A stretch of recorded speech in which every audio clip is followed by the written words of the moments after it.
বজ্রপাতে দ্বিখণ্ডিত হয়ে গেছে আস্ত এক মেহগনি গাছ। দ্বিখণ্ডিত গাছটি যেন এখন জানান দিচ্ছে বজ্রপাতের তীব্রতা। ভয়ঙ্কর বজ্রপাতে ৬ মে পাবনার ঐতিহ্যবাহী সরকারি এডওয়ার্ড কলেজের পদার্থ বিজ্ঞান বিভাগের সামনের একটি মেহগনি গাছ দ্বিখণ্ডিত হয়ে যায়। তবে এতে কোনো হতাহতের ঘটনা ঘটেনি বলে নিশ্চিত করেছে কলেজ কর্তৃপক্ষ। হঠাৎ করে যখন বজ্রপাত গাছের উপর পড়লো, প্রত্যেকে ভাবছিল যে যার যার মাথার উপর পড়লো এবং প্রত্যেকে যার যার জায়গা থেকে বসে পড়ছিল। মসজিদের বারান্দায় আমার সাথে আরো অনেকেই ছিল। তখন দেখলাম যে একটা আগুনের আবহাওয়া গাছের উপর ছড়িয়ে পড়ছিল এবং মুহূর্তের মধ্যে একটা ধোঁয়ার কুণ্ডলী দেখতে পেলাম। বজ্রপাতে আস্ত একটি গাছ দুভাগে বিভক্ত হয়ে যাওয়ার বিষয়টি জানাজানি হলে গাছটি দেখতে ভিড় করেন আশেপাশের উৎসুক জনতা। অনেকে আবার দ্বিখণ্ডিত গাছটি ক্যামেরাবন্দী করতে ব্যস্ত হয়ে পড়েন। এই ঘটনাটা ঘটছে প্রায় 9:55 থেকে 10:05 মধ্যে। তো আমরা যখন যাচ্ছিলাম তখন হঠাৎ করে বজ্রপাত হয়, 2টা বজ্রপাত হয়। একটা এসে এখানে আঘাত করে, তখন আমরা সবাই ভয়ে আতঙ্কে সবাই মাটিতে প্রায় লুটে পড়ার মতো। লাস্টে এখন দেখি যে এখানে বজ্রপাত, চরম বজ্রপাত।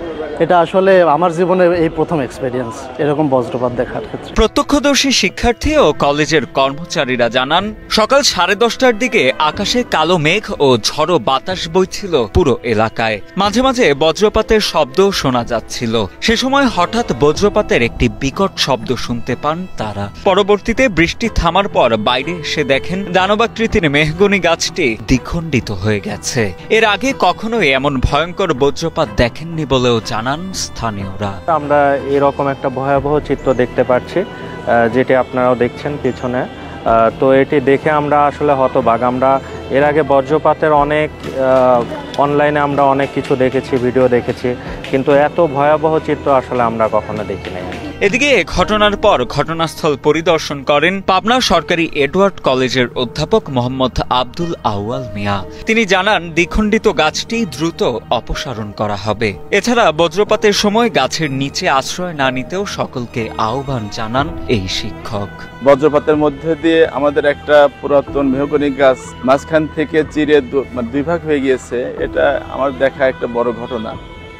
তো আমরা দেখে থাকি যে বিভিন্ন সময়তে ছেলে মেয়েরা যখন বজ্রপাত শুরু হয় তখন কোনো গাছ দেখলে গাছের নিচে গিয়ে আশ্রয় নেয়। তারা ভাবে বোধহয় গাছ আমার জন্য একটা শেল্টার হবে, কিন্তু গাছ নিজেই যে বজ্রপাতকে ইনভাইট করে এই তথ্যটা আমাদের বাচ্চারা অনেকেই জানে না। তো এই ঘটনার মধ্যে দিয়ে আমি চাইবো আমাদের জাতীয়ভাবে এটা সম্প্রচার হওয়া দরকার যে গাছের নিচে কখনোই যেন কেউ আশ্রয় না খোঁজে, বিশেষ করে বজ্রপাতের সময়তে। আর গাছ গিয়েছে এটা এক ধরনের ঘটনা, কিন্তু যদি কোনো মানুষ এর দ্বারা মারা যেত তাহলে সেটা হয়তো এর চাইতে অনেক বেশি ভয়াবহ। তো আমরা আল্লাহর শুকরিয়া আদায় করি কোনো মানুষের প্রাণহানি হয়নি।